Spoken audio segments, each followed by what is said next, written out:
আজকের গল্প শুনবেন ভূতের বাচ্চার দুষ্টুমি।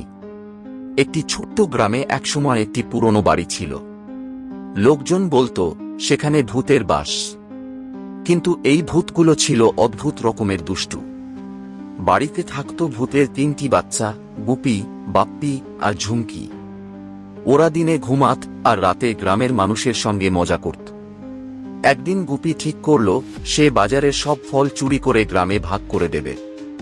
ঝুমকি বলল, তুই ফল চুরি করবি?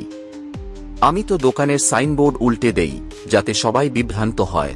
বাপ্পি একটু ভীতু ছিল, সে বলল, তোমরা যা খুশি করো, আমি কিছু বলবো না, কিন্তু ধরা পড়লে আমায় ডেকো না। সেই রাতে 3 জন বের হল। গুপি নরম পায়ে বাজারে ঢুকে দেখল এক বুড়ো পাহারা দিচ্ছে। সে একটু না ভেবে বুড়োর পিছনে গিয়ে বু বলে আওয়াজ করল। বুড়ো এমন চমকে উঠল যে দৌড়ে পালাল। গুপি তখন ঝটপট ফলের ঝুড়ি চুরি করে নিল।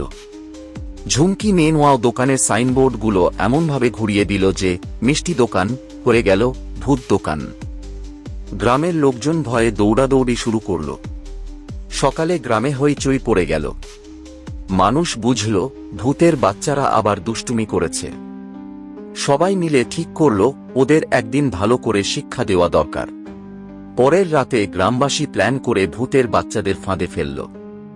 গুপি আর ঝুমকি যখন আবার দুষ্টুমি করতে বের হল, তখন গ্রামবাসী ওদের ঘিরে ফেলল। কিন্তু ভূতের বাচ্চারা তো ভূত। ঝুমকি হেসে বলল, আমাদের ধরবে? আগে তো আমাদের স্পর্শ করো।